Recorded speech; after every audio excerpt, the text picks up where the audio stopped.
So, good morning din. I am Jonna May Modesto from 3rd year BSS. So, based sa before ko mag-start sa akong ingon sa personality result nimo is gusto na ko madumog ang imuhang personal details like name, course, section, and asa ka na lugar. I am Mary Claire Rama from 1 BSS FSC, taga Pikit, Cotabato. Okay. So, based sa akong nakandak sa mga last week sa about sa personal survey questionnaire. So, ready ka na ba sa imong result? Yes. So, before na ko ihatag ang imong result is explain ako sa imo na ang personality sa tao is naga-change siya every 3 months or 6 months. So, ang result sa imong personality karon is hindi siya nag-ingon nga mauna gid ni imong personality. So, ang personality sa tao is nag-iba siya, like mag-adult ka, mag-iba na po imong personality. So, ang result sa imong personality survey last week is ikaw ay choleric person. So, ihatag na ko sa imo ang result, then basahon mo lang, then pag may iba na ako sa imo. Asa din? Kani? People with a choleric temperament are typically characterized as being decisive, focused, and goal-oriented. They have a strong drive to get things done and are often perceived as leaders due to their proactive nature and ability to take initiative. So, dito na kapag basa. Ang choleric person daw, ay before na ko ibasahon, ang meaning is, ang imong choleric personality is nag-rate siya og 15. Then, ang melancholic mo is 11. Then, sanguine mo is 12. Sanguine and phlegmatic mo is same lang, 12 rate nila. So, ang choleric daw is people with a choleric temperament are typically characterized as being decisive person. Focused, bisan sa imong goal-oriented, they have a strong drive to get things done and are often perceived as a leaders due to their proactive nature and ability to take initiative. Ikaw daw, imong personality is kabalo ka mag-take initiative sa imuhang group. Then, choleric individuals tend to be highly practical person, rational and logical, often thriving in environments where systematic strategies and problem-solving abilities person ka.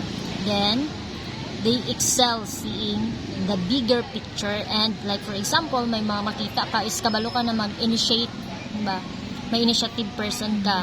Then, long-term objectives person, often making excellent strategic planners person ka, kumbaga may specific goal.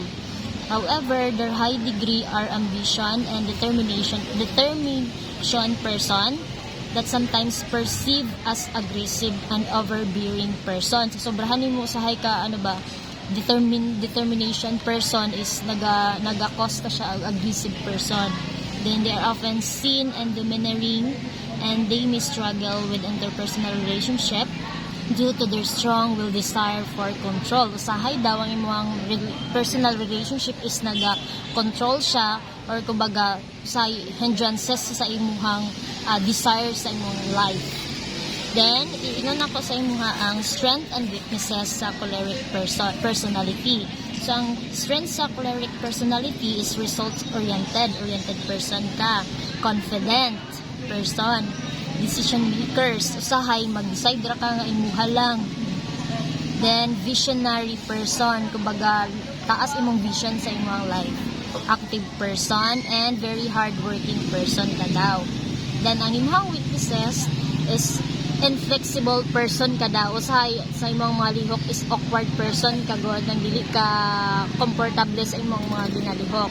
That's a normal naman pag first year ka, siyempre awkward ka sa tanan pa, mag-adjust ka pa. Then, dominant person ka daw. Then, insensitive person. Kumbaga pag sensitive man gud, dali ka matouch. Pag insensitive ka, kumbaga may ka na mga chika, like wala lang ingana gud, insensitive ka ba? Dili nga gahi ka na. Nang kumbaga ano ka ba ng nonchalant person mo sa high.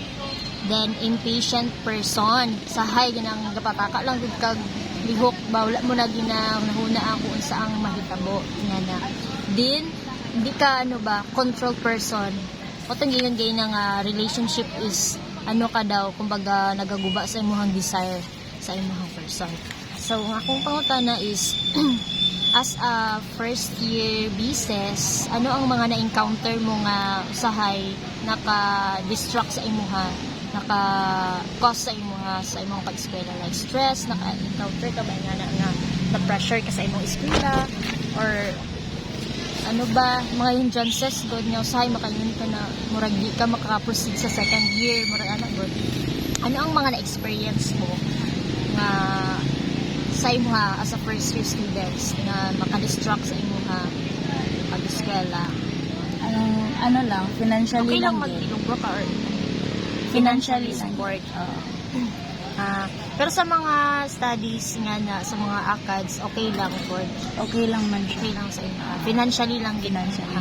ano. So based sa imong personality nga na based sa personality nga akong naingon sa imuha is nagka-match ba ang personality sa imuha karon? Kumbaga match ba sa imuha kung sa ang gisurvey ko na questionnaire sa imuha personality karon? Oh, nag-match man. Sige. Then that's all lang. Thank you so much.